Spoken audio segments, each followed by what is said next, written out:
Happy Monday, Bucs fans. Depressing Monday, sad Monday, ram your head against the wall Monday, repair your hands from punching the wall Monday, whatever you want to call it, Bucs fans. Thank you for being here. I'm Steve Isbitz of JoeBucsFan.com. This is the Monday Morning Joe podcast presented by Lakeland Auto Mall, Ford and Hyundai, and Discount Garage Doors. You know, this is a tough day for me personally, because as those of you who listen to the podcast religiously each week, and I appreciate the growing numbers and the strength of what is a relatively new podcast and a weekly podcast. This is tough because I am a Bucs fan. I'm not pretending like some of the rest of the media to be some sort of sage, objective person. I didn't come into Joe Bucs Fan like this. I came in as a journalist to JoeBucsFan.com, where we created this site to be opinion-driven while still covering the team with facts and reporting and covering the team like anybody else, but with a new twist. But the underlying theme here is Joe Bucs fan. I mean, I care about the team. I'm a fan of the team. I've told this story before. I'm somebody who almost got fired from my job in 2007 because I walked out because the Bucs had a playoff game and I was working Sundays, and I was just not going to miss it. January 2008 to be exact. And this site was started in August of 2008. But this is a tough day. I know it's a tough day for all of you. And I was thinking about, what is this podcast really about? Like, what am I really supposed to be doing here? I understand that, I run a website and I'm trying to make some money and we have a business and the podcast sub. I understand the business end of it. I understand that I'm supposed to entertain and inform, and that's how radio and podcasts work. I've done plenty of radio in my day, so I get that. But the core of this podcast, I mean, what am I supposed to be doing today after something like that? I really had to ask myself that. It's become so difficult with these groin stomp, gut punch, rip your heart out losses and the state of this team, which is just a mess. I was just struggling where to go with this thing. I was going to do it last night, but now it's Monday morning, and here I am. But I think I figured out which way to go. Where you should go first, that's to Lakeland Auto Mall, Ford and Hyundai. It's their model year-end closeout right now, where you can save up to $12,000 off MSRP with special dealer discounts on all 2017 Ford and Hyundai vehicles. Lakeland Ford, Lakeland Auto Mall, Ford and Hyundai. Check them out online. That's how everybody shops for a car these days, pretty much. LakelandFord.com, LakelandAutomall.com. Plus, every new vehicle purchased includes nationwide lifetime warranty and 1-year free maintenance. Shop from nearly 1,000 vehicles in stock and make your selection by price or by payment. Shop online, get your best deal. And then tell Lakeland Ford manager Sean Sullivan, my friend, tell him you're a stick carrier or a Bucs fan or a Joe Bucs fan reader. Tell him you love the Bucs and get an additional $500 off your best deal on any new Ford. You can't beat that. No other dealer can compare. Come to Lakeland Auto Mall today and find out why they are exceeding customer expectations every day. And Discount Garage Doors, call them now. Just do it. You got to get that garage door fixed. You know you have to get it fixed. So just go do it or get it replaced. There's financing available on a lot of new doors. There's a great selection, and they're called Discount Garage Doors for a reason. But forgetting about their competitive pricing, same-day free service call, free estimate, free diagnosis. Most competitors charge for that stuff. Discount Garage Doors, dgdoors.com. They're also going to beat any comparable estimate. They serve the entire Tampa Bay area, all the way out to Orlando, a lot of Florida counties. This is a local company that has thrived and grown on good service, and they're going to take care of you 7 days a week. 7 days a week. Discount Garage Doors, dgdoors.com. Use your 10% off Joe Bucs fan code. They've got a wide range of doors, family owned and operated. We're actually going to be doing a watch party, sort of a watch party coming up in December, a little bit with Discount Garage Doors with a twist there. So that I'm looking forward to that. Good people, dgdoors.com. Now, what I had to think about is just the essence of sports, because I know a lot of people haven't, but I've played on a lot of sports teams. A lot of different sports teams, a lot of different sports. I mean, that dominated my life growing up, and I was lucky enough to be good enough to play 3 high school sports, play college ball, and many of you, not many of you, but some of you who really know me understand that my dad was a football coach who wouldn't let me play football, which could go to explain why I'm so messed up when I grew up, learning how to play, learning how to run routes at 4 years old, learning how footwork and all kinds of things, and being schooled on the television as to what's going on and whatnot. And then youth football signups come up. I'm all pumped up, and I don't get to play because my dad doesn't want me, my brain scrambled.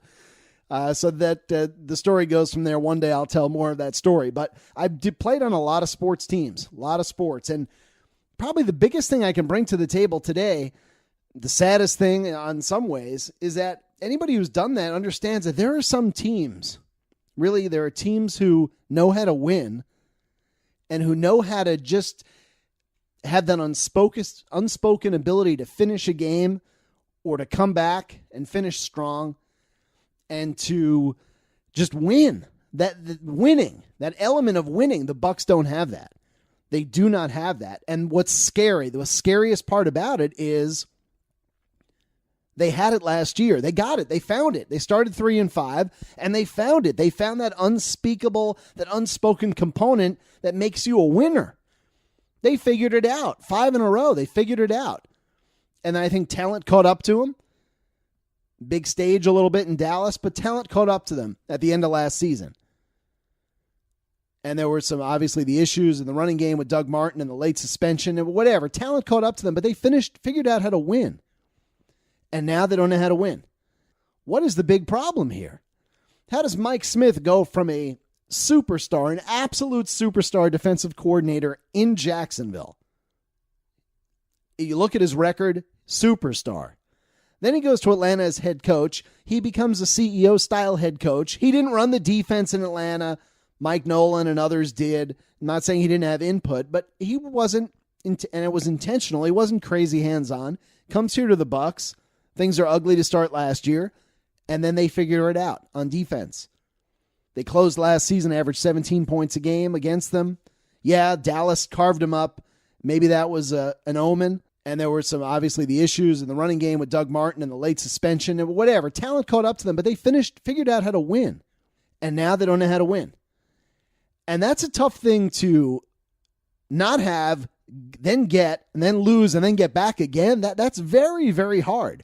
Because usually when you forget how to win, when you're a team that loses that soul that allows you to win games, it's because of a problem. It's not from just bad luck. It's a problem. And the question is, what is the problem? What's the bigger picture here with these Bucs losses? They closed last season, averaged 17 points a game against them. Yeah, Dallas carved them up. Maybe that was an omen. New Orleans moved the ball a little too much, but they moved the ball a little too much on everybody last year en route to 30 points a game and 5,000 yards of offense. So the Bucs held their own in that game late in the season, but we get to this year and the wheels come off. The wheels freaking have come off the Bucs defense. And that's on Mike Smith. He should have a fix. There should be a fix. He should be smart enough to do this. Don't tell me he got stupid all of a sudden. Something is wrong. I don't know if it's a personnel thing, an attitude thing. I mean, it's hard. It's obviously everything. But let's start with the edge rush. We know there's no edge rush. We've been over it 100 times. They don't have one. They literally don't have one. It's not even an exaggeration. It does not exist. 2 sacks off the edge, very limited pressure. They're not scaring anybody. They're not disrupting. It's bad, and it won't get better. Noah Spence, by the time you hear this podcast, he might be done for the year. There were some rumblings out of Buffalo that might be happening. But either way, he's obviously hurt, playing in that shoulder harness, and he's ineffective. Robert Ayers, his time is up.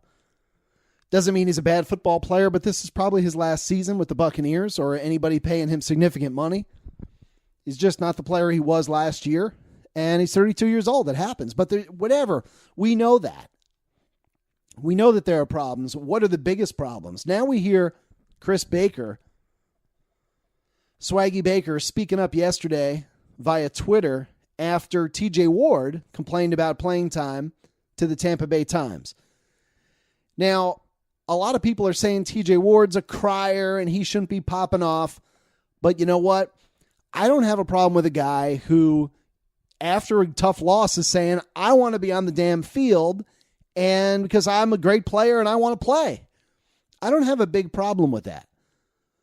But Baker taking to Twitter and saying, facts, I feel the same way, bro, and retweeting, and I know this is a Twitter world and stuff, and it's different than a guy saying it, but still, Baker's an idiot. I'm just going to call it as I see it. Baker is out of line, and I don't think his motives are so pure.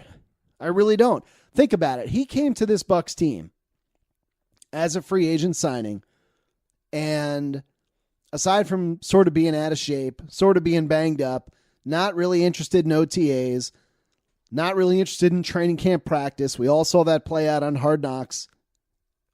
Not having a good practice reputation, work ethic reputation, with which Ira Kaufman delivered and brought first here on JoeBucksFan.com. We knew all this stuff. But here's the kicker. Baker knew he was coming to a team that wanted to rotate its defensive linemen. He knew that coming in. Dirk Cutter spoke about it publicly. How Jay Hayes in Cincinnati, one reason he was brought in is because he was so masterful at rotating 7 or 8 defensive linemen in Cincinnati successfully.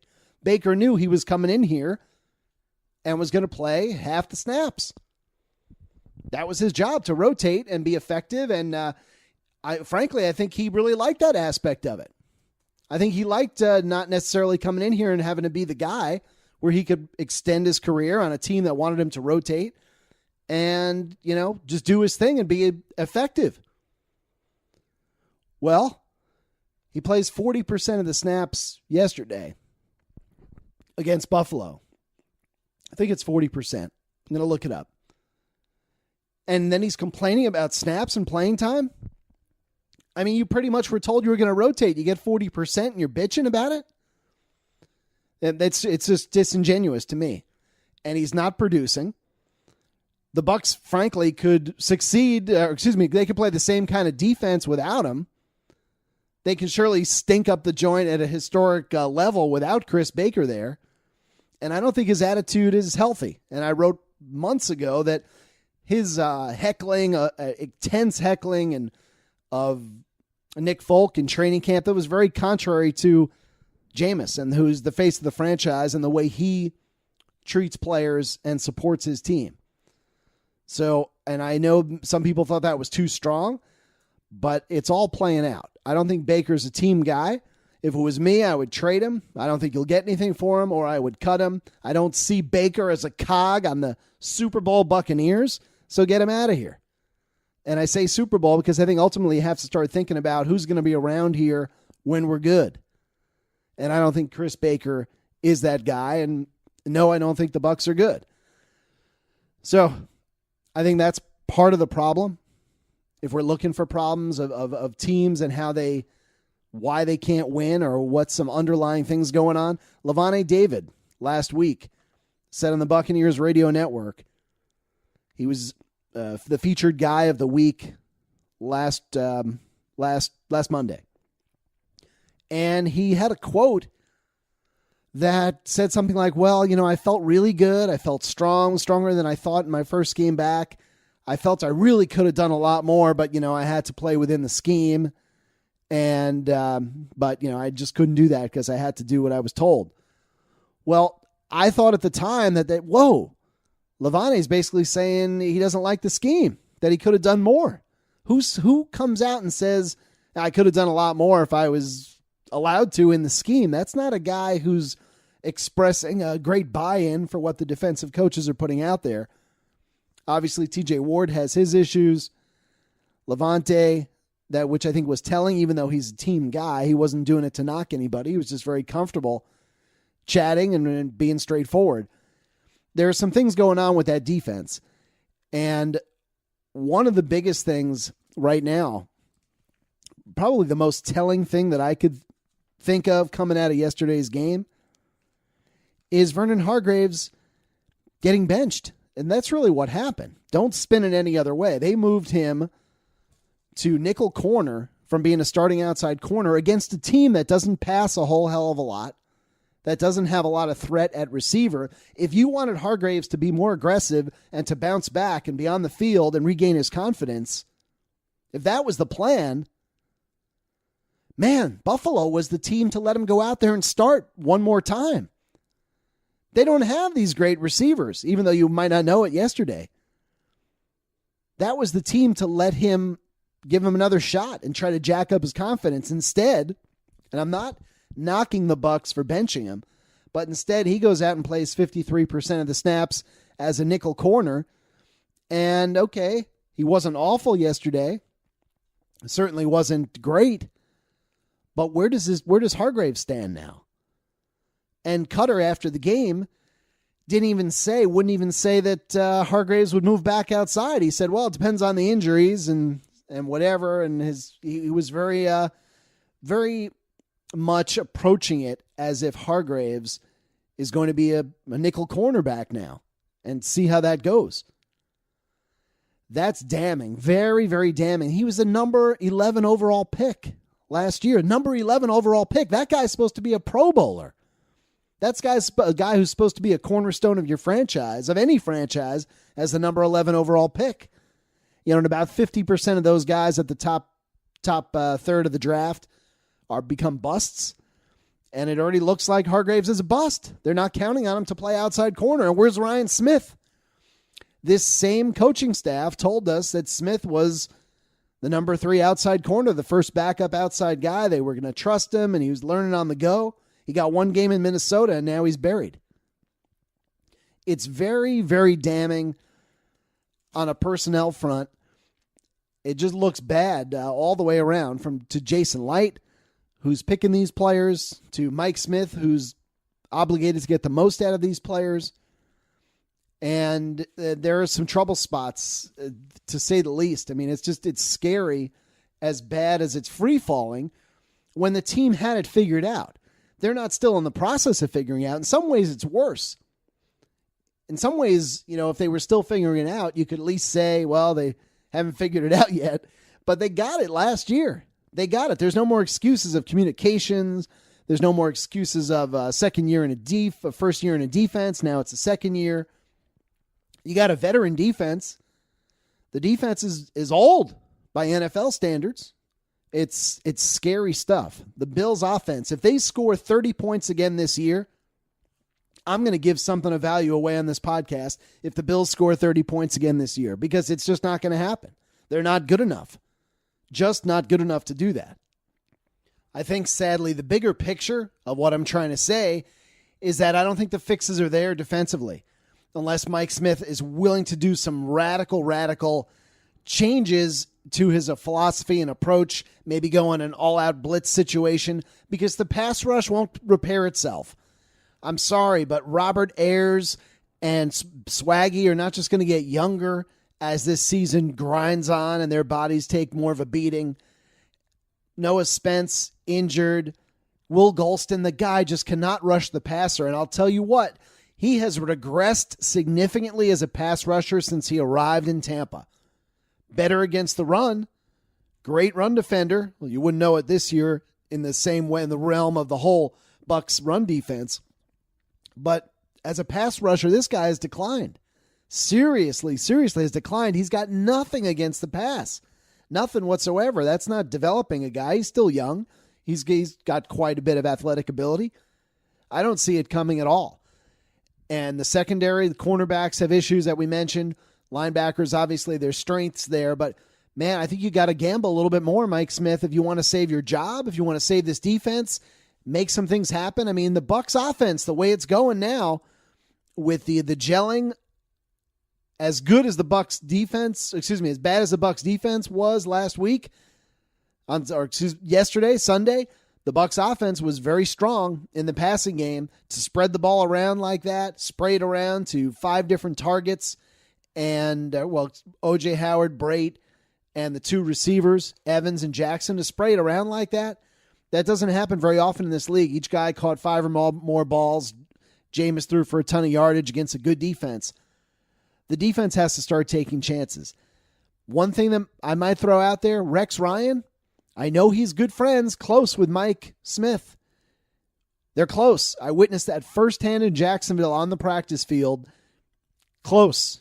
I got to talk to Rex Ryan as well. Tight, very tight guys. Rex Ryan is all about dialing up blitzes, and maybe he can fly in here for a couple of days, have a marathon film session, and figure out some blitzes that might work for the Bucs, or show Mike Smith some different wrinkles of things that he's done in the past. I don't know, but something has to give. They're not blitzing like they used to. And I understand you got to have faith and trust in what's behind you to blitz, but nothing's working right now, and something has to change defensively. Otherwise, Mike Smith will be gone. He's just going to be gone. I don't think there's some sort of talent revival coming here. He has got to figure out what is wrong with his defense.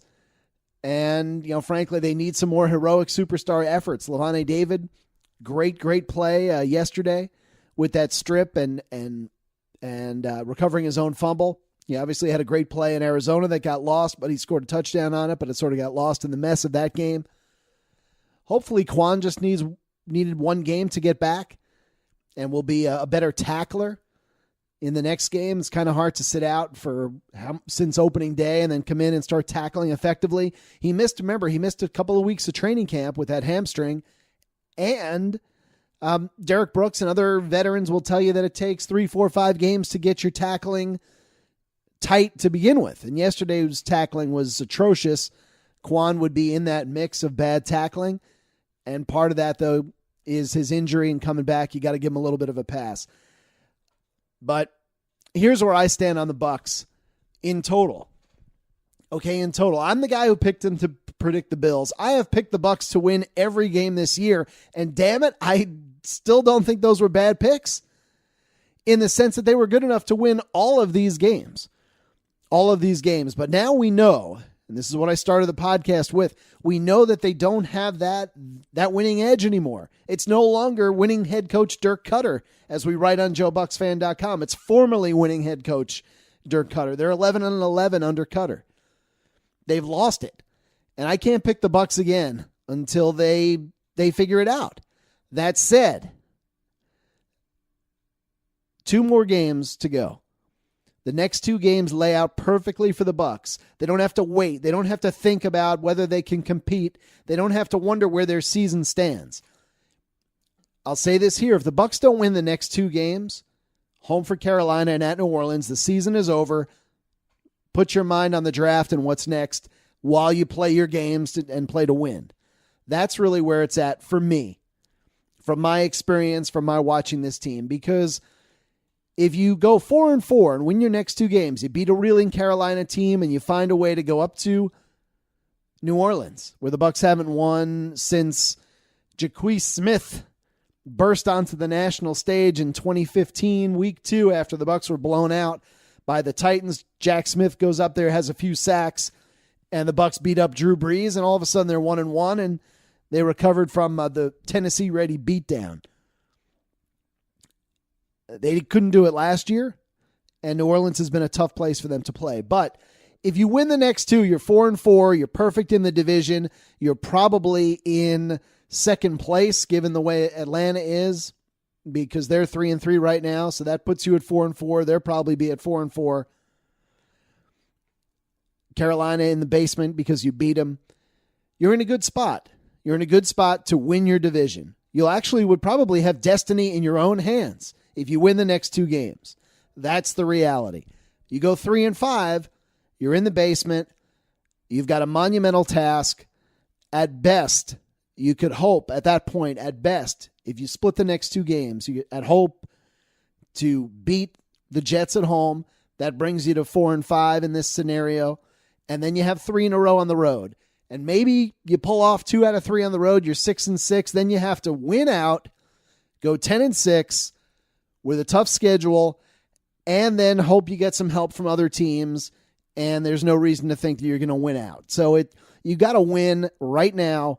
This team is gelling offensively, even though there's no running game. Don't get me on a Doug Martin rant. Martin and Jaquiz Rodgers have done the same thing this season. Same number of carries. They're within 5 or 6 yards of each other. We're in the same boat we were in last year, except we just wasted $5 million on paying Doug Martin this year if they let him go through the whole season. That's just the reality of it. Just the reality of it. Wasted money. And we still don't know what Peyton Barber looks like 6 games through the season. So, that's where we are. There's no running game, and we're going to need to draft a running back. But that's a story for another day. Got to win these next 2. Otherwise, you're 3-5, and you might as well mail it in. But they have the ability to win these games. Maybe I'm an optimist. Maybe I'm crazy. But this offense can score 30 in each of the next 2 games. Nobody would be surprised. And a lot of times that's good enough to win. So there's your hope right there. If you're looking for Monday hope, there it is right there. The Bucs can win these 2 games. They've played well at home consistently for a stretch. One of the things that doesn't have me jumping off a ledge this morning is that the team itself hasn't imploded at home. It's been a long time since they've imploded at home. They had the winning streak at home, which was just broken by the Patriots. Patriots are a tough team. We know who the Patriots are. So until I see this team fall apart at home, I'm not freaking out. But the stage is set. You split these 2 games, though, you're 3-5, and you're done. This is going to be most likely an 11-win year in the NFC that required to make a wild card, but forget about it. You go 3-5, miracles like that, I don't have that much faith. Just don't have that much faith. You got to win these next 2. I believe they can do it, but am I going to pick them to win against the Panthers next week? You know what? Screw it. I'm not making a pick on a Monday. I got to calm down. I got to get away from the emotions. But if I had to pick today, reality says no. I don't think if you can't contain Tyrod Taylor in that offense, how are you going to contain Cam Newton, who's got more weapons and they're more diverse and more poised on offense than the Bills? I don't see it, but I'm not making an official pick. But if I had to, I'd pick Carolina today. That's what this has come down to. It's so darn frustrating for Bucs fans, and I feel bad for every last one of you because we invest time and money and time and heart and soul and money, and some of us it's money we can't afford, and jerseys and passion and ridicule. And here we are. 10 years ago, the Bucs made the playoffs, haven't made it since, and this is what we're looking at. Last week, we did a poll on JoeBucksFan.com. 2/3 of you voted that you had confidence in Dirk Cutter. You either were confident, very confident, or totally confident. 2/3. 2/3 of you. We're going to run that poll every Wednesday morning, probably pop it at about midnight, and they get about 2,000 votes. In a short poll, you can't vote twice unless you're a nut and you're screwing with your IP address and all that, or using a phone and then you run home and vote. That's what I meant by screwing with an IP address. But there's a lot of confidence in Dirk Cutter going into yesterday's game and the state of the team. I'm real curious to see where that moves, whether Cutter goes under 50%. I don't think so. I still think fans have some faith in Dirk Cutter, especially with what he's doing for the offense, because what a game it was yesterday. Play calling, and he beat Sean McDermott. He beat that Bills defense. Bucs just couldn't win the damn game. And one thing I want to say, I guess I'll close with it here since it happened at the end of the game. Before I mention this, let me say thank you. DGDoors.com, discount door. I hate when I do that. DGDoors.com, discount garage doors. 1-866-420-DOOR, 1-866-420-DOOR. Couldn't spit the name out right at the end of the podcast. I hate that. Discount garage doors. You're going to get a good discount, a good deal. DGDoors.com. Thank you for your support. Also, Lakeland Auto Mall Ford and Hyundai. Lakeland Auto Mall Ford and Hyundai. Remember, extra $500 off. Contact Sean Sullivan, Lakeland Ford manager. As we mentioned earlier in the podcast, great offer on a new Ford, specifically for listeners of the podcast and Buccaneers fans everywhere. And the podcast, iTunes. Subscribe if you want to get an alert when it posts. Podbean, Google Play. Appreciate all the formats and all of you who listen there and have made this podcast successful. But let me say this. The way Dirk Cutter closed that game yesterday, you're at on the 30-yard line, and Not enough room for a Hail Mary to the end zone. So they had this 43-second play that everybody's flipping the ball around and they're going backwards, and it's just an embarrassing end to a game that just what a fitting ending for Bucs fans to have to endure those final seconds there. The Bucs going backwards and forwards and backwards and forwards. Just something very poetic about that. But let me say this. I hated that call. Hated that call. Can you line up for the deep pass, throw the Hail Mary? If you get a penalty, if you launch the ball down the field 50 yards, if you get a penalty, the game doesn't end on a defensive penalty. You've got Patrick Murray there to tie it up. You're only down 3 points. How Cutter could not throw the ball to set himself up for a potential penalty and field goal, mind-boggling. Mind-boggling. I don't get it. You're going to throw over the middle and throw a pitch back and look for a play, a miracle of way greater proportion than a possible flag where some guy gets hyped up and pulls Mike Evans' jersey on a Hail Mary to the Buffalo 30 or 28-yard line. I didn't get that at all. And I know it's just a little pimple on the ugly ass of the Bucs defense, and it has nothing to do with it. But, man, that was just a bad, I don't get it. I don't get it. So you know what? That's how the game ended. That's how this podcast ends.